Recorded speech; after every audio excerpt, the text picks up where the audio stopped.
সুপ্রিয় শিক্ষার্থী, স্বাগত জানাচ্ছি অনলাইন ক্লাসে। সঙ্গে আছে আমি Sanjay Kumar, lecturer in English, অধ্যাপক আব্দুল মজিদ কলেজ। আজকে খুব গুরুত্বপূর্ণ একটা বিষয় নিয়ে হাজির হয়েছি এবং খুব গুরুত্বপূর্ণ একটা বিষয় আলোচনা করব এবং খুবই পরিচিত একটি বিষয়, সেটা হচ্ছে ভয়েস। আজকের এই ক্লাসে টোটালি ভয়েস নিয়ে আলোচনা করা হবে এবং যারা এখনও অনলাইনে আছেন এবং যারা ভিডিওগুলো দেখছেন তারা প্রত্যেকটা কমেন্ট করতে পারেন প্রত্যেকটি পয়েন্টে। কারো যদি কোনো অসুবিধা থাকে তাহলে আমি অলরেডি ফোন রেখে দিয়েছি এবং ফোনে আমি দেখব কে কী কমেন্ট করছে এবং কে কী বুঝতে পারতেছে না, সে বিষয় নিয়েই কথা বলা হবে। মোবাইলটা এখানে রাখি, এই জায়গাতে।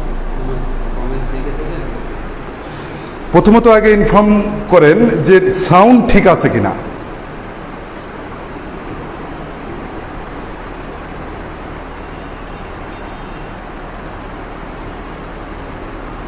ঠিক আছে, চলুন আলোচনা করা যাক।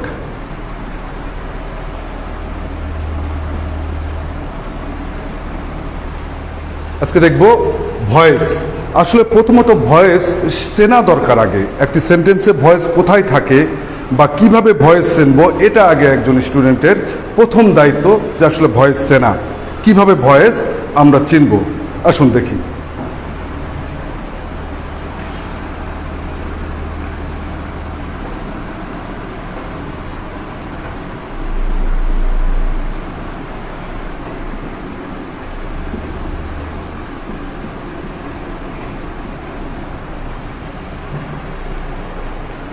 শিক্ষার্থীরা দেখতে পাচ্ছেন, I am going to college, আমি কলেজে যাচ্ছি।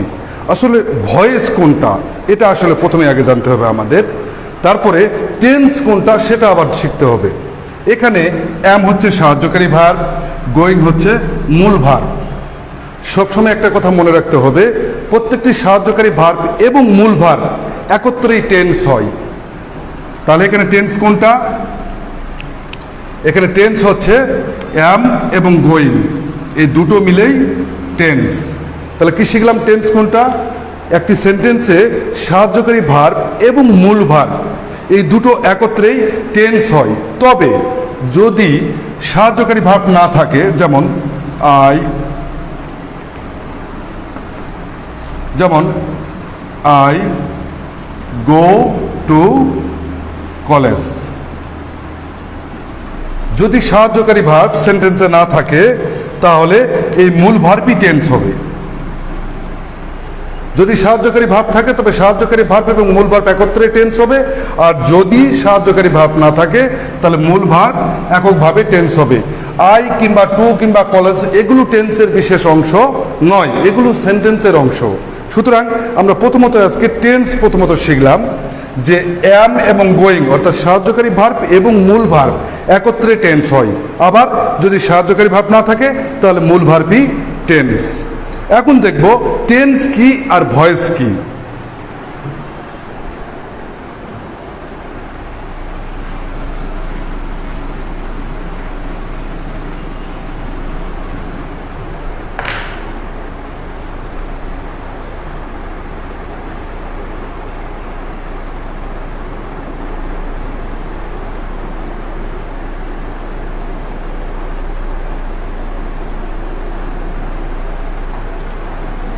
অনেক স্টুডেন্ট বলছে আসলে স্যার ঘোলা দেখা যাচ্ছে, এটা আসলে নেটওয়ার্কের সমস্যা, কিছু করার নাই। কিন্তু এখানে একবার স্পষ্ট বোঝা যাচ্ছে, নেটওয়ার্ক সমস্যার সমাধান হয়ে গেলেই লেখাগুলো স্পষ্ট দেখা যাবে।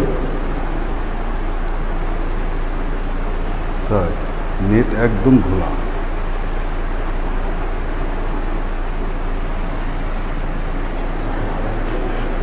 শিক্ষার্থীরা এখন দেখবো আমরা what is different or what is similarity between tense and voice.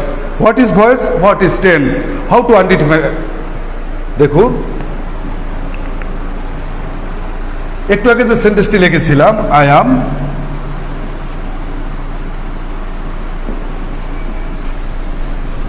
Going to college, আমি কলেজে যাচ্ছি। এখানে একটু আগে বলেছিলাম সাহায্যকারী ভার্ব এবং মূল ভার্ব যদি কোনো সেন্টেন্সে থাকে তাহলে দুটো মিলেই টেন্স, এবং দুটোকেই টেন্স বলা হয়। টেন্স কিন্তু অন্যগুলো নয়।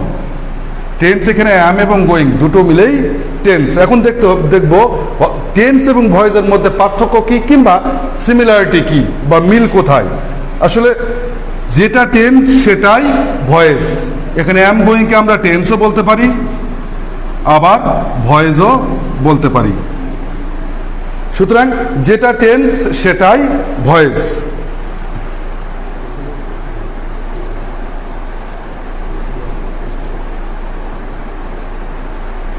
ক্লিয়ার, বোঝা যাচ্ছে স্যার?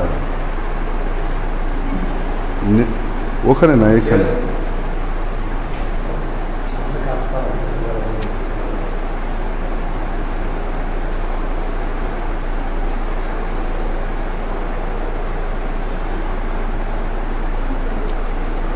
স্যার আপনি অন্য একটি এমবি দিয়েছেন।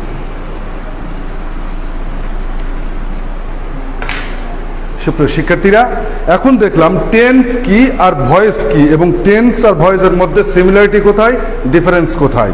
এখন দেখব টেন্স এবং ভয়েসের মধ্যে যে পার্থক্য, এই পার্থক্যের উপর ভিত্তি করে অ্যাক্টিভ ভয়েস এবং প্যাসিভ ভয়েস চিনব। প্রথমত আগে প্যাসিভ ভয়েস কি সেটা চিনব।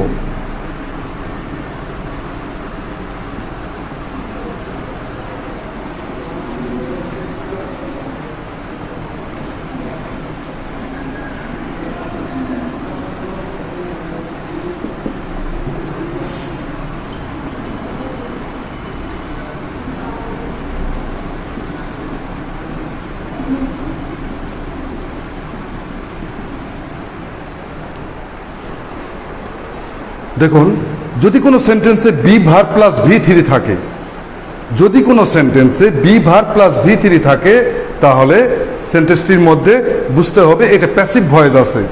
যেমন এই সেন্টেন্সে অ্যাম আছে বি ভার্ব এবং সোল্ড আছে ভার্বের 3, অর্থাৎ ভার্বের পাস্ট পার্টিসিপল। সুতরাং দুটো মিলেই প্যাসিভ ভয়েস, দুটো মিলেই প্যাসিভ ভয়েস। যদি বলি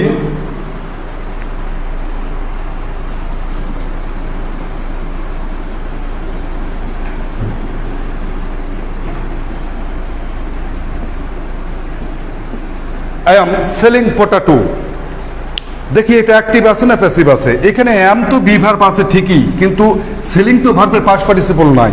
সুতরাং এখানে অর্ধেক শর্ত আছে এবং অর্ধেক শর্ত নাই। সুতরাং এটা প্যাসিভ হবে না, বরং অ্যাক্টিভ হবে। অর্থাৎ প্যাসিভ ভয়েস হতে গেলে প্রথমে কি লাগবে, বি ভার্ব, এবং তারপরে ভার্বের পাস্ট পার্টিসিপল লাগবে। কিন্তু এখানে বি ভার্ব আছে, ভার্বের পাস্ট পার্টিসিপল আছে। সুতরাং বলা যেতে পারে সাহায্যকারী ভার্ব এবং মূল ভার্ব একত্রে প্যাসিভ ভয়েস। এই সেন্টেন্সে সাহায্যকারী ভার্ব বি ভার্ব আছে ঠিকই, কিন্তু মূল ভার্বের পাস্ট পার্টিসিপল নাই। সুতরাং এটা প্যাসিভ ভয়েস হবে না, সুতরাং হবে অ্যাক্টিভ ভয়েস।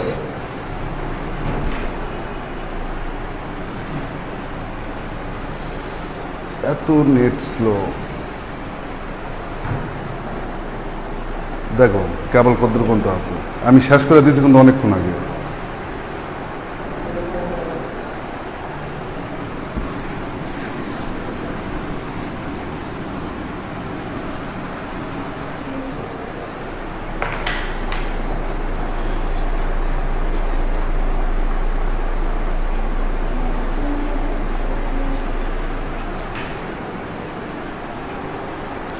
একজন লেখছে ভিডিওর ভয়েস কিছুই আসতেছে না।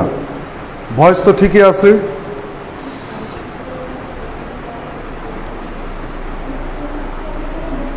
আর একজন লেখছে ক্লাস ঠিক মতো বুঝতে পারতেছি, কোনো প্রবলেম হচ্ছে না, কন্টিনিউ করে যান।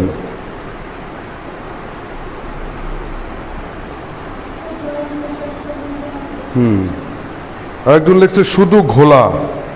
আসলে কিছু করার নাই, নেটওয়ার্কের সমস্যা। আচ্ছা, যারা অনলাইনে এখনো আছো শিক্ষার্থীরা, তোমাদের একটা বুদ্ধি দেই, সেটা হচ্ছে যদি কোনো সমস্যা হয় তাহলে ভিডিও শেষ করার পরে আমরা ওয়েবসাইটে আমাদের ভিডিওগুলো সেভ করে রাখবো, সেখান থেকে আপনারা ডাউনলোড দিবেন, ডাউনলোড দিয়ে দেখবেন, তাহলে আর সমস্যা হবে না। এখন দেখব বাংলাতে কিভাবে অ্যাক্টিভ প্যাসিভ ভয়েস চেনা যায়। যেমন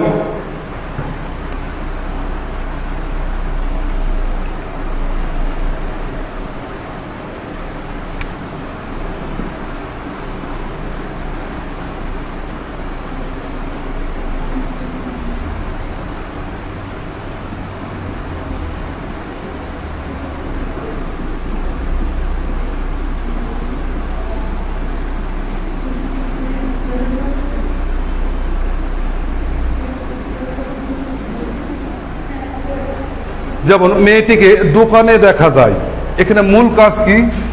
দেখা যাওয়া। অ্যাক্টিভ ভয়েস এবং প্যাসিভ ভয়েস চেনার উপায় হচ্ছে এই মূল ভার্বের কাজ যে করবে সে যদি সামনে থাকে তাহলে অ্যাক্টিভ ভয়েস। মূল ভার্বের কাজ যে করবে সে যদি সামনে থাকে তাহলে অ্যাক্টিভ ভয়েস। যেমন এখানে দেখা যায়, দেখে কে?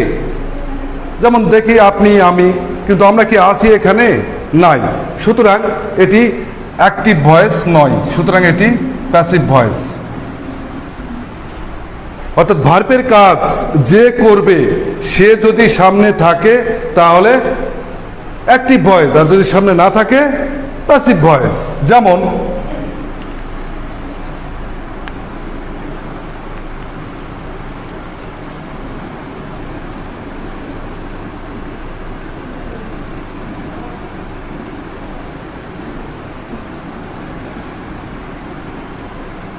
সে এখানে আসে, এখানে মূল কাজ হচ্ছে আসাটা। দেখতে হবে এই আসা কাজটা হয়েছে কার দ্বারাই, যেমন তার দ্বারাই। সুতরাং এটা অ্যাক্টিভ ভয়েস। ভার্বের কাজ যে করবে সে যদি সামনে থাকে অর্থাৎ সাবজেক্ট হিসাবে থাকে সেটাই হবে অ্যাক্টিভ ভয়েস, আর যদি না থাকে তবে সেটা প্যাসিভ ভয়েস। যেমন এই বাড়িতে বই বিক্রি করা হয়, কিংবা এই দোকানে বই বিক্রি করা হয়, তাহলে বই বিক্রি করে কে? সেই ব্যক্তি তো নাই, সুতরাং অ্যাক্টিভ না প্যাসিভ? নিঃসন্দেহে প্যাসিভ। আর যদি থাকতো যে দোকানদার এই দোকানে বই বিক্রি করে তাহলে অ্যাক্টিভ, কারণ কাজটা করছে কে? কাজটা করছে কে? কারণ দোকানদার। অর্থাৎ ভার্বের কাজ যে করবে অর্থাৎ কাজটা যার মাধ্যমে হবে সে যদি সাবজেক্ট হিসেবে থাকে তবেই হবে অ্যাক্টিভ ভয়েস, আর যদি না থাকে তবে হবে প্যাসিভ ভয়েস।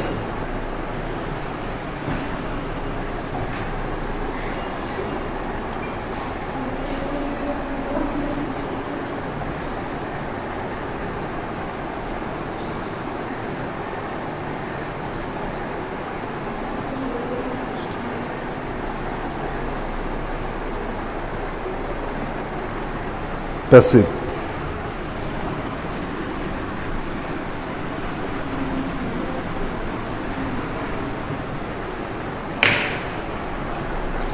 দেখি কে কি কমেন্ট করছে।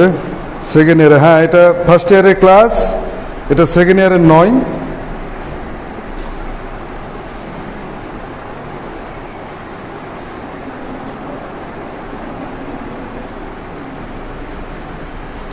তাহলে এখন একটু রিভাইজ করি পড়াটা।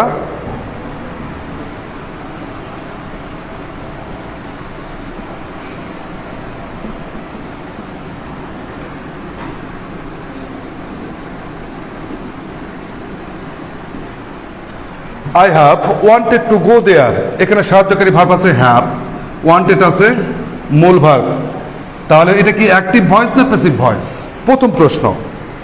প্যাসিভ ভয়েস হতে গেলে কি লাগবে? বি ভার্ব লাগবে। এখানে কিন্তু বি ভার্ব নেই, তাহলে বোঝা গেল এখানে প্যাসিভ ভয়েস নেই। আবার একটা দেখি,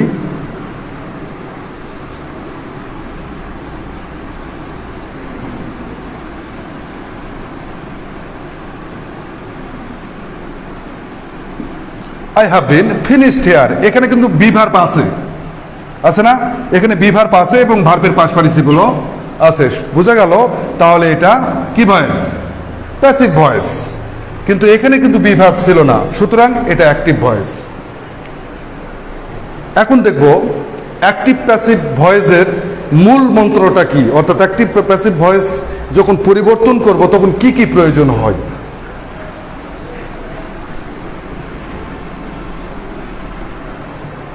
দেখছো?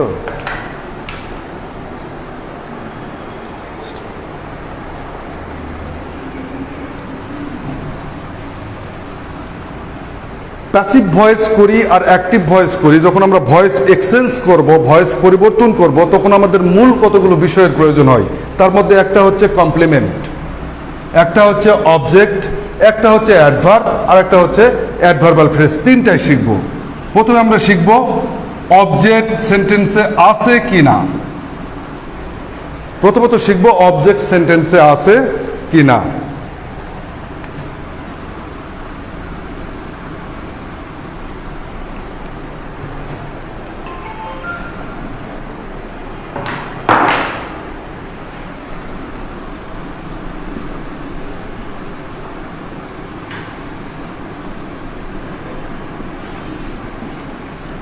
আই গো দেয়ার, এই সেন্টেন্সে কি দেয়ার অবজেক্ট কি না এটা আমাদের আগে ভাবতে হবে। এই সেন্টেন্সে দেয়ার কিন্তু অবজেক্ট নয়, আসলে দেয়ার এখানে অ্যাডভার্ব। অর্থাৎ প্যাসিভ ভয়েস যখন এক্সচেঞ্জ করব তখন ভয়েসটা আমাদের ভালো করে চিনতে হবে। যদি ভয়েস না চিনি তাহলে এক্সচেঞ্জ করার সময় বড় বিপাকে পড়বেন আপনারা। সুতরাং আগে অবজেক্টটা আগে ভালো করে চিনতে হবে।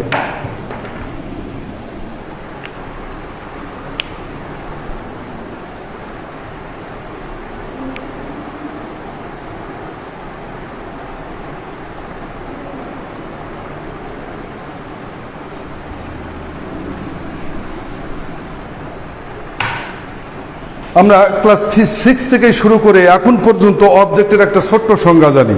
ভাবকে কি বা কাকে দ্বারা প্রশ্ন করলে যে উত্তর পাওয়া যায় তাকেই অবজেক্ট বলে। যেমন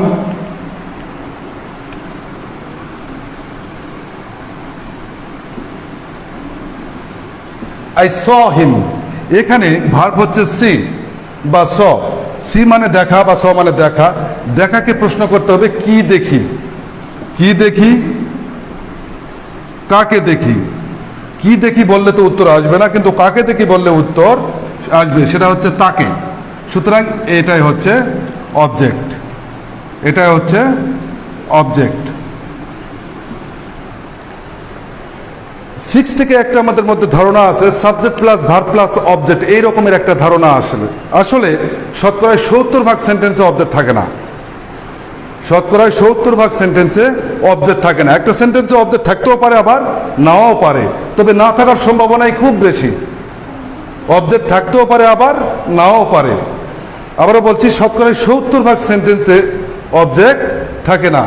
এই জন্যই অবজেক্ট চিনতে হবে খুব গুরুত্বপূর্ণভাবে, কারণ ভয়েস চেঞ্জ করতে গেলে অবজেক্টের গুরুত্ব অপরিসীম।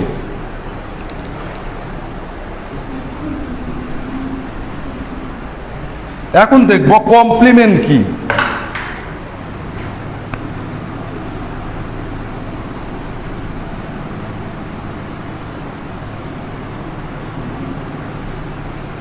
এখন দেখব কমপ্লিমেন্ট কি। এই কমপ্লিমেন্ট চিনলে অবজেক্ট আর কমপ্লিমেন্টের পার্থক্য বুঝতে পারবেন। প্রকৃত অর্থে কমপ্লিমেন্ট আর অবজেক্ট কিন্তু এক জিনিস নয়। কমপ্লিমেন্ট ভিন্ন জিনিস, অবজেক্ট ভিন্ন জিনিস। কখনো কমপ্লিমেন্টকে অবজেক্ট ভেবে ভুল করবেন না। এখন দেখি কমপ্লিমেন্ট কি।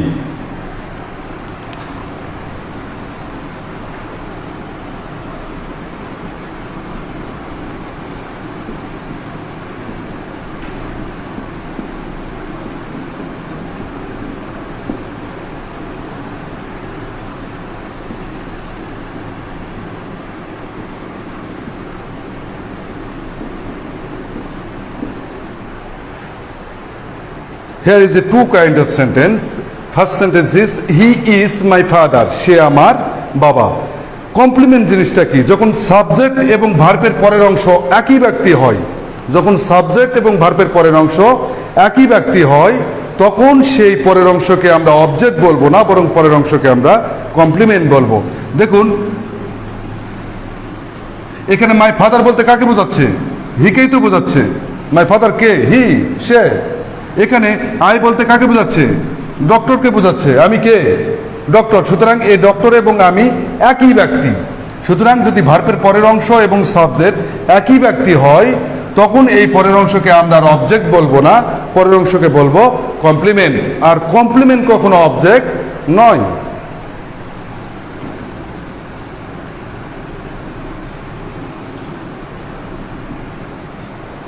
তাহলে অবজেক্ট এক জিনিস, কমপ্লিমেন্ট আর এক জিনিস। কখনোই কমপ্লিমেন্টকে অবজেক্ট ভেবে ভুল করবেন না।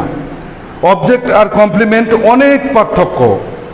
ভয়েস পরিবর্তন করার সময় এই খুব সুন্দর করে এটাকে খেয়াল রাখতে হবে, কারণ কমপ্লিমেন্টকে অনেক সময় আমরা অবজেক্ট ভেবে ভুল করি। এখন দেখব অ্যাডভার্ব কি, অ্যাডভার্বাল ফ্রেজ কি।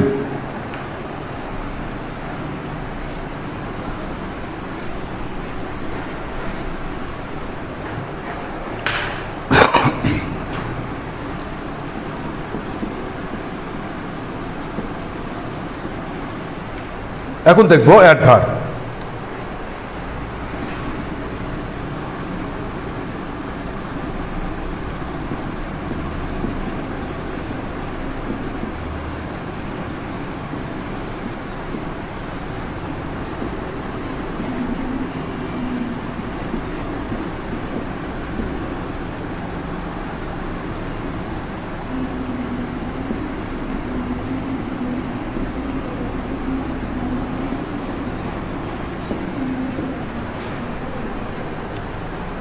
First sentence is I come from Dhaka, আমি ঢাকা থেকে আসি।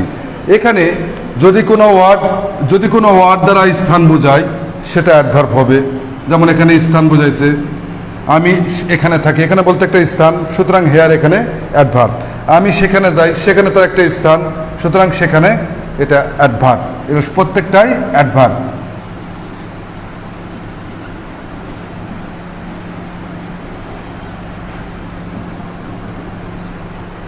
সবসময় একটা কথা মনে রাখবেন, অ্যাডভার্ব আর অবজেক্ট অনেক পার্থক্য।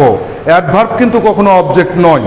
সুতরাং ভার্বের পরে যদি কখনো অ্যাডভার্ব দেখতে পান তখন মনে করবেন ওই ভার্বকে কখনো প্যাসিভ ভয়েস কিংবা অ্যাক্টিভ ভয়েস করা যাবে না, অর্থাৎ ভয়েস পরিবর্তন করা যাবে না।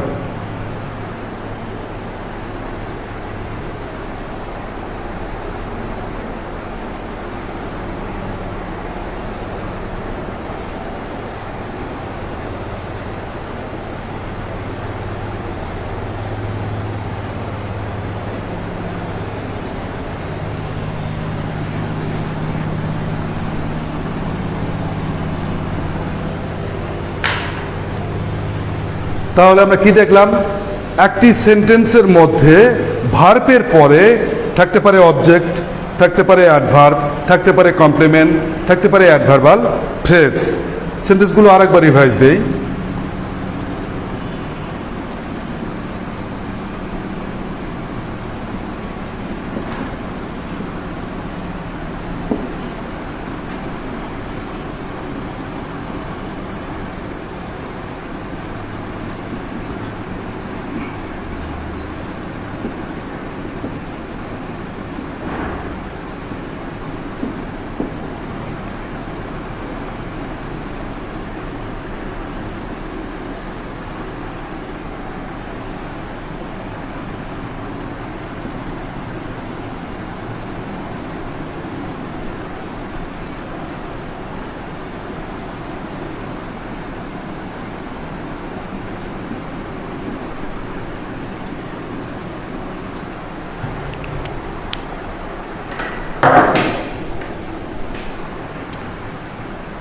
প্রথম সেন্টেন্সটার দিকে লক্ষ্য রাখুন। আই স এ বার্ড, আমি একটি পাখি দেখি। কি দেখি?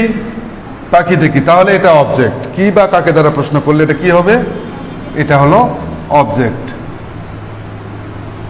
এরপরে দেখব my mother is a teacher, আমার মা একজন শিক্ষিকা। এখানে আমার মা এবং শিক্ষিকা একই ব্যক্তি না ভিন্ন ব্যক্তি? একই ব্যক্তি, সুতরাং এটা কি হবে? কমপ্লিমেন্ট। একই ব্যক্তি হলে কমপ্লিমেন্ট। এরপরে হি গোস টু ঢাকা, সে ঢাকায় যায়। এখানে টু ঢাকা দ্বারা কি বোঝাইছে? স্থান। টু ঢাকা দ্বারা কি বোঝাইছে? স্থান। সুতরাং এটাকে অ্যাডভার্বাল ফ্রেজ। ওয়ার্ড কয়টা?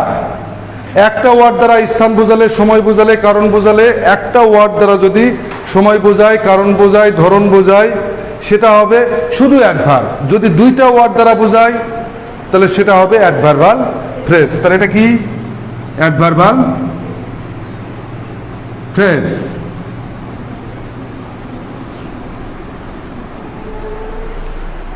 কেবলমাত্র সেন্টেন্সে যদি অবজেক্ট থাকে তবেই ভয়েস পরিবর্তন করা সম্ভব। আর যদি অবজেক্ট না থাকে, যেমন কমপ্লিমেন্ট যদি থাকে, ভয়েস পরিবর্তন হবে না। যদি অ্যাডভার্বাল ফ্রেজ থাকে তাহলে ভয়েস পরিবর্তন কখনোই হবে না। এগুলো প্রায় স্টুডেন্ট ভুল করে, প্রায় স্টুডেন্ট ভুল করে। যেমন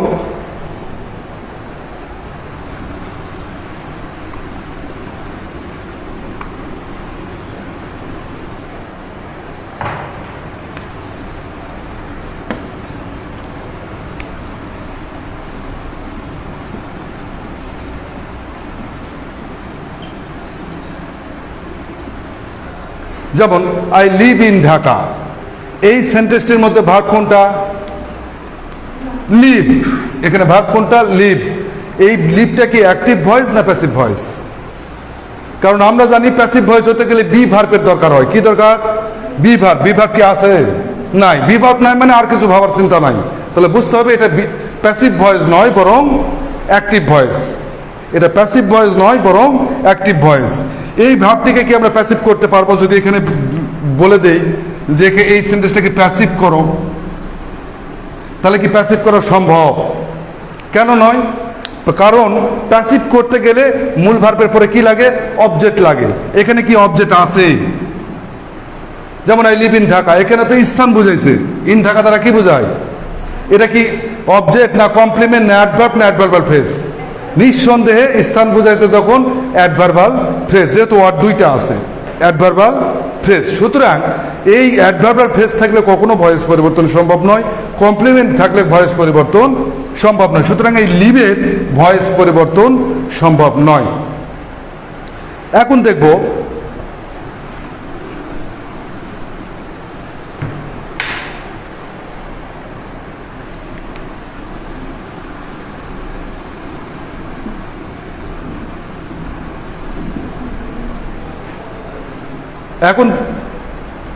এখন দেখব কোয়াসি প্যাসিভ কি।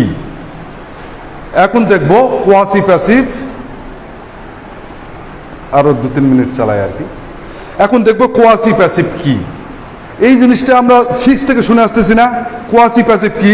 কিন্তু শতকরাই আমি যতদূর দেখছি, যতদিন স্টুডেন্টগুলো আমার কাছে আসছে, আমরা ক্লাস নিয়ে দেখেছি, কোয়াসি প্যাসিভ স্টুডেন্ট চিনেই না আসলে কোয়াসি প্যাসিভ কি।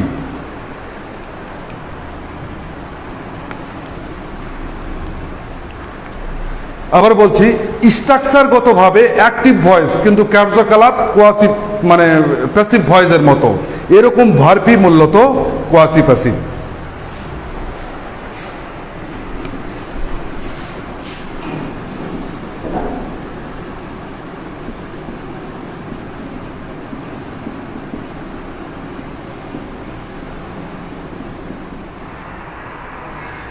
কারণ চলে গেল। হানি টেস্ট সুইট, মধু খেতে মিষ্টি। আসলে এটা স্ট্রাকচারের গত দিক থেকে যদি আমরা দেখি তাহলে এটা কিন্তু অ্যাক্টিভ ভয়েস। কারণ প্যাসিভ ভয়েস হতে গেলে কি লাগে? প্যাসিভ ভয়েস হতে গেলে এখানে কি লাগে? বি ভার্ব লাগবে এবং ভার্বের পাস্ট পার্টিসিপল লাগবে। যেহেতু বি ভার্বও নাই, ভার্বের পাস্ট পার্টিসিপল নাই, সুতরাং এটা স্ট্রাকচারগতভাবে অ্যাক্টিভ ভয়েস কিন্তু অর্থগতভাবে প্যাসিভ ভয়েস। তো সুতরাং অ্যাক্টিভ ভয়েস হওয়া সত্ত্বেও যখন প্যাসিভ ভয়েসের আচার আচরণ করে, এইরকম ভার্বই মূলত কোয়াসি প্যাসিভ। সুপ্রিয় শিক্ষার্থী, আশা করি ভয়েস নিয়ে একটু হলেও সমস্যার সমাধান হয়েছে। ফার্স্ট ইয়ারের স্টুডেন্ট যারা ভিডিওটা লাইভে আছেন তাদের উদ্দেশ্যে বলছি, নেক্সট ক্লাসে হাকালুকি হাওর সম্পর্কে একটি প্যাসেজ পড়াবো। যখন ভিডিওতে আমি আসবো সবাই বই নিয়ে অলরেডি থাকবে, আমি প্যাসেজগুলো পড়াবো এবং প্যাসেজ থেকে দেখাবো কি কি বিষয় থেকে কি কি প্রশ্ন আসতে পারে। সুতরাং হাকালুকি হাওর থেকে প্যাসেজ পড়াবো। আপনারা সবাই মূল বই নিয়ে অর্থাৎ বোর্ড বই নিয়ে একবারে মোবাইলের পর্দায় থাকবেন। আমি আপনাদের সাথে হাকালুকি হাওর নিয়ে কথা বলবো। সেই পর্যন্ত সবাই সুস্থ থাকুন, ভালো থাকুন, সম্পূর্ণ নিরাপদে থাকুন।